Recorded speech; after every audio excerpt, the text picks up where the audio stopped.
Hey, it's me. I'm back. I don't know how to start these yet, but now you understand why I don't like recording my sketches. You can see me draw this very ugly Fenning fox. You're welcome. I know none of you asked, but you're welcome. So as you can tell, I'm drawing a fox. It gets better. Thank goodness for digital art. And then I will be drawing a antelope without the horns. I decided not to add the horns. It just looks like a deer. Because the females don't get antlers. It was weird. It's also tiny. It's as big as a Fenning fox. And then I'll be drawing a hummingbird, which is also tiny. It is smaller than a Fenning fox. Fun fact. It's like half as small, which is impressive. Because Fenning foxes are like 8 inches tall or something ridiculous. So you might be asking, why is these creatures? Well, let me tell you. I decided to make my own creature. And I combined these three to herbivore? I don't even know what to call it. It's like a deer. It's also like a fox. And it has colors of a hummingbird. Because what else would you use? I've used the long proboscis thing on its face.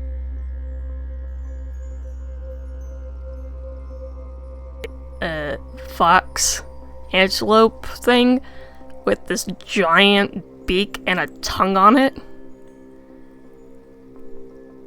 No, I'm not drawing that. I might draw that. I didn't draw that. Now you can see I'm deciding what I take of each thing, and I did this. I drew them first to practice drawing the animals so that I could, have a little experience in what I was going to do. Now I am drawing the first, like the character sheet. I sketched it out a little beforehand, but you can see that I still do a lot of changes. They're minor changes. But I am doing this for a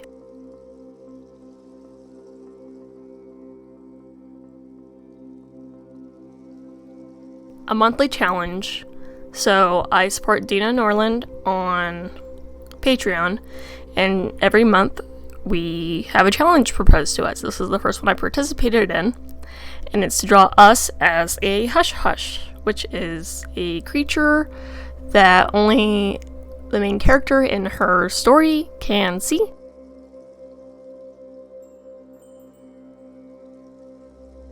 It has human-like intelligence. I don't know. She hasn't written the story, but I know it's this big old world she's creating, and I love that. I have known for a bit that my spirit animal is a Fenning fox, but I like her idea of combining 3 creatures. So I talked to my parents, and then I talked to my sister, and my sister had this great idea of the hummingbird. And then I was like, I need something else that's tiny, because the Fenning fox is the smallest fox and the hummingbird is the smallest bird.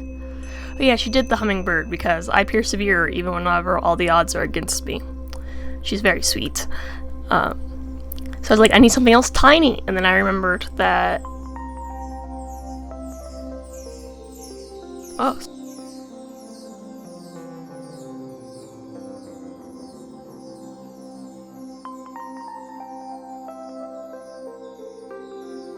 oh my goodness.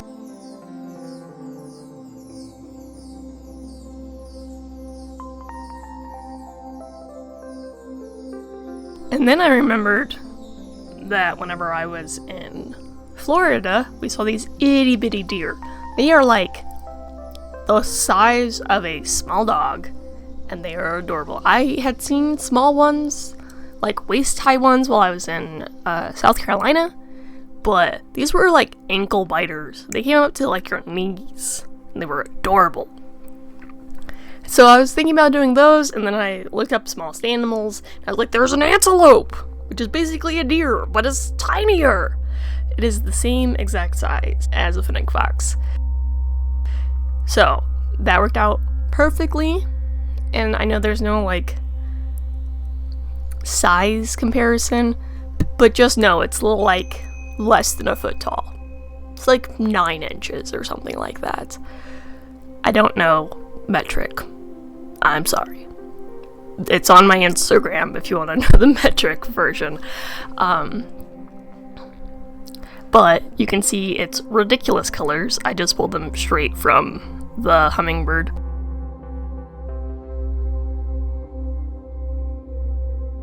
I love that I tried to make it where the snout is fur, and then the rest of the face is feathers, and then after the neck it's fur again. I don't know if that comes across, especially the snout part. I don't want it to look leathery. That is definitely not my intention.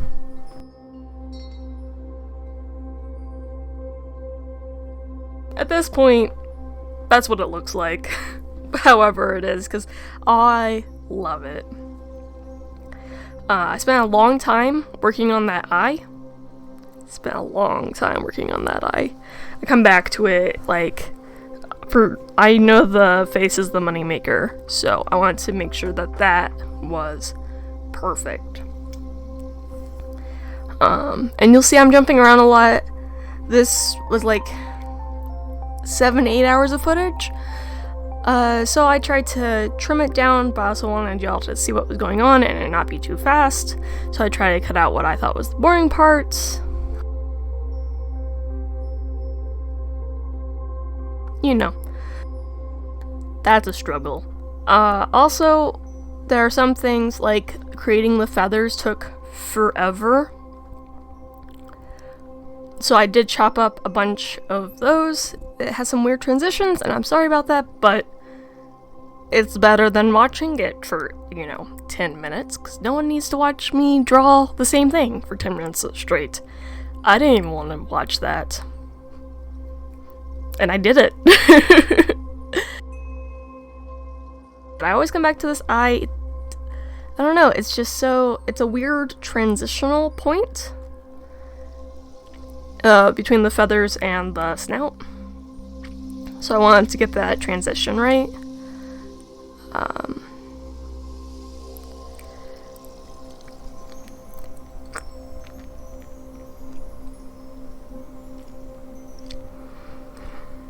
This is just the first attempt, but I am shading it to get more of an idea of the forms.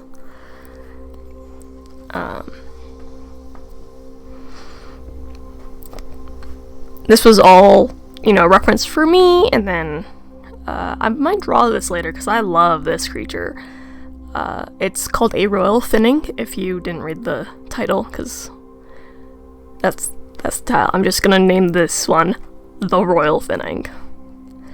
My dad actually came up with that. I love my family. They're always so helpful with the creative process, which is good because I have realized that I need help with my creative process. Like, I can do a lot, but I need validation and I need help decision making, which is always good. And when I do client work, I always get feedback from the client, making sure that they're liking what I'm doing and all that. But when there's no client and it's just personal stuff, I need someone else to look in on it and be like, that looks like trash. They don't say that. Sometimes I wish they would, if that's how they feel. But then sometimes I'm like, don't be mean, I love this creature. And I love that they're all always like, oh, that looks so good! I have a wonderful family. I'm done inflating their egos, though. Yeah, So I love this. It's a little chubby. Oh my gosh, the royal antelope is so chubby. It is so chubby. Like, it is like a perfectly, like, I wasn't exaggerating whenever I drew the antelope in the beginning, and I just made a perfect ellipse with Procreate's tool, because they have a perfectly elliptical body. They are so chubby and so cute. And then they have the tiniest legs. The tiniest legs. They're so cute. And then the Fenning foxes have the fluffiest tails and the biggest ears. So they're fat, thin-legged, fluffy-tailed, big-eared, adorable creature. I love this thing. I love this thing so much. So there's a lot of me rendering it, because it took me a long time to render it, just flat out. Again, I tried to edit out all the boring parts, but I shouldn't be using Procreate anymore. I have my computer set up now because my mom is amazing. Again, wonderful, wonderful family. And I'm living with my parents right now. So I didn't think I would be able to have my computer set up again, but I have a little corner at my mom's craft room, and that means I have my Cintiq set up, which means I can use Clip Studio Paint, which I bought in the spring whenever it was like half off or something ridiculous. So I will be using Clip Studio Paint, and that means my entire Inktober plan has changed from last week. I am practicing some stuff, and I think that will be next video is you'll see me like set up an Inktober drawing. Like I might do like it, as if I was gonna make a book out of these drawings. The book cover, I think, is what I think I'm gonna do. If you have any ideas for her name, again, she's still not named, and I don't know if she will be. I hope she will be by the end of October, because I really hate saying it as the girl. It's from my last video, if you didn't see that. It'll be linked at the end of this one.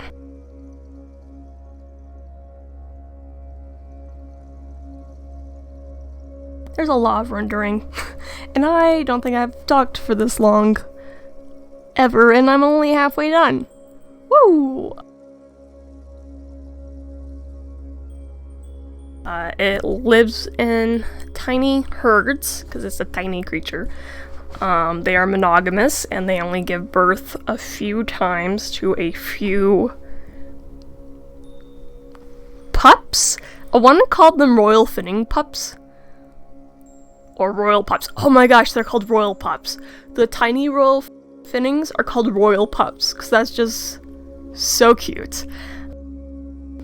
And they're part fox, so they can be pups. Yes. A litter of them is about 3 or less. If they have 4 or more, it's a very large litter. They eat berries and nuts, the low-hanging fruit of the forest.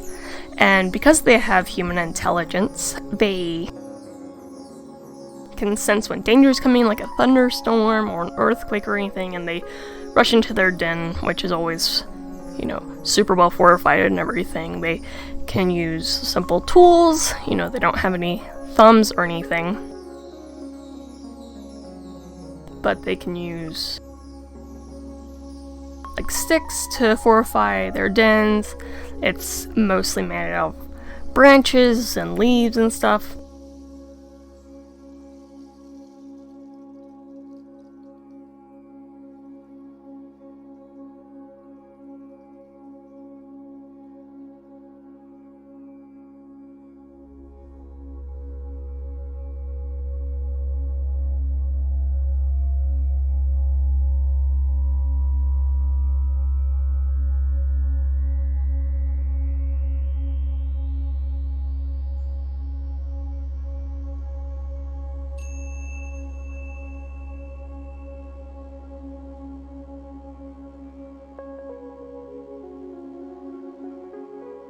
6 couples can live together.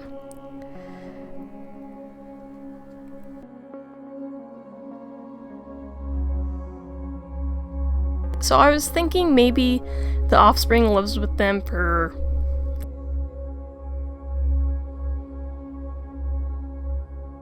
2 years max.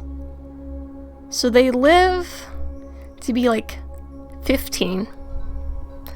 So if they're born like puppies, can't see or hear for the first couple days, and then reliant on their mother's milk for a couple months. And then, because they're so social, they can live there with the other couples for a couple years. And then they go off, and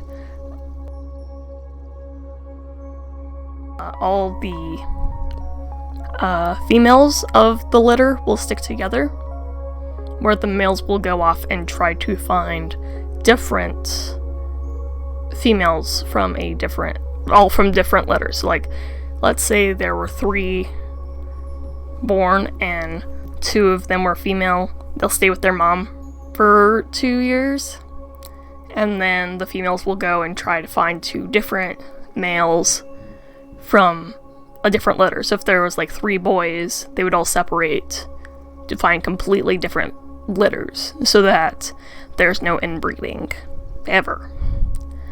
And I want to say they cuddle with their partner at night, and during the day they go off with others of their den.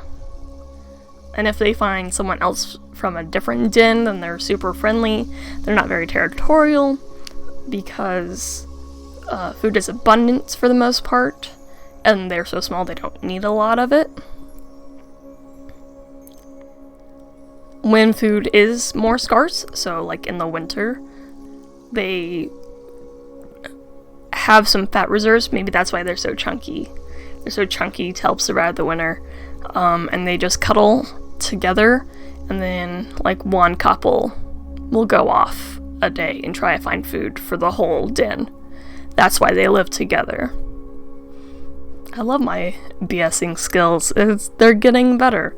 So I just finished the character sheet, and now this is like the fully rendered illustration. And this one was a lot harder than I expected. Changing the pose and everything. Again, why I don't record with the sketching process, because it can get a little ugly.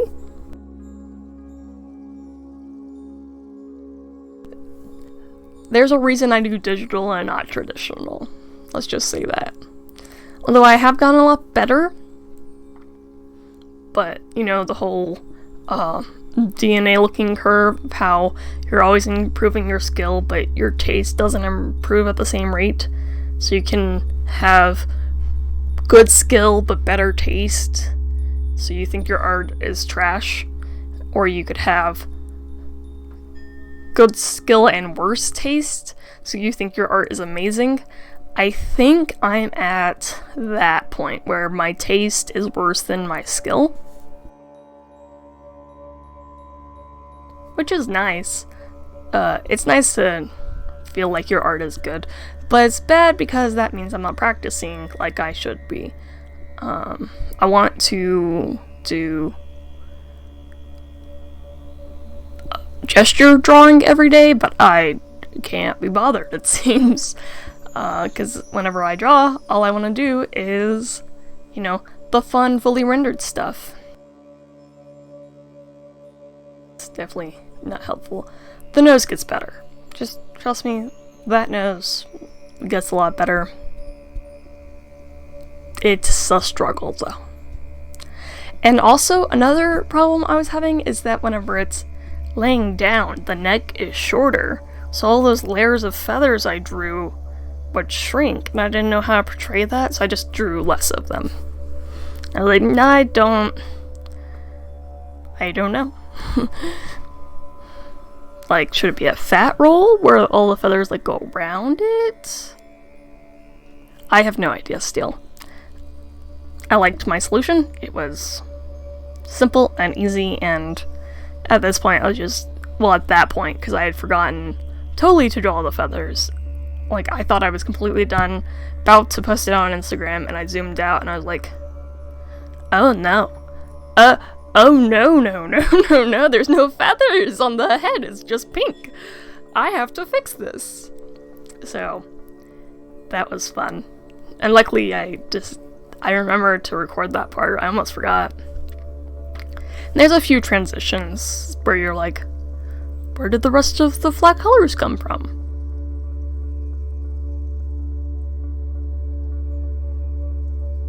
Like that. Don't worry about it. I forgot to hit record. I remember doing the shading, and you didn't miss much. It's literally just yellow goes here, pink goes here, brown goes on the tail. Doing some rough shading. Oh, hit record! And what I always think is a great idea is having a layer with your flat colors, and if you use any highlights and shadows. So, if you'll notice that in the top right hand corner of the canvas, I have two circles of color with some words on them. Those are my highlights and shadows and what layer style they have, so that I can remember later if I ever draw this creature again, then I'll know that to get the same effect I used the bottom left corner flats and the top right corner colors with those layer styles.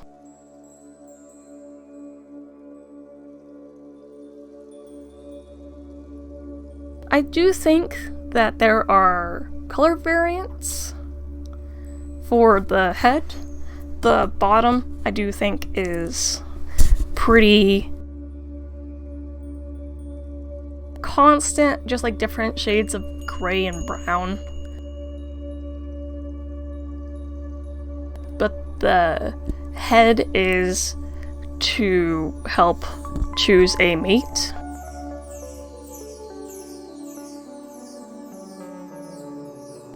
And also to help recognize each other. So this one is male, because males are always the prettier ones. And the females would be more earthy tones. Still pretty feathers, right? But like a peacock and a peahen. The peahens don't look nearly as beautiful, but not that quite dimorphic. Just like still obvious, but the females still have pretty feathers. I don't want to say these are endangered at all. I want to say they're pretty abundant because of their intelligence. And the fact that they create herds of couples plus the children.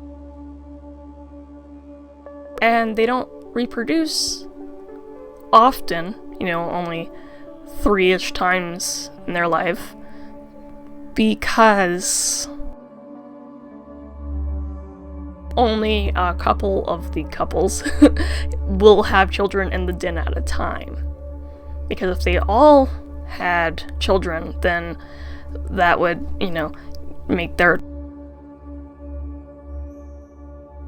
12 Fennings into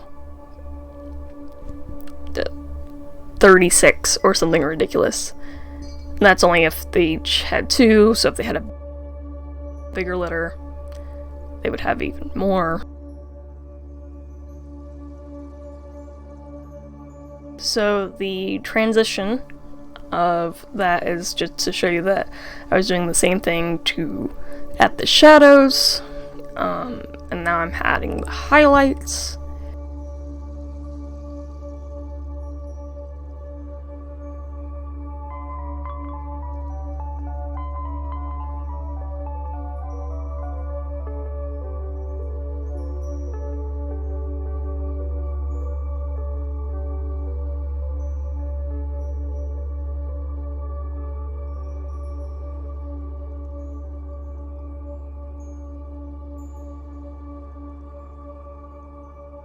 So I know it's almost done.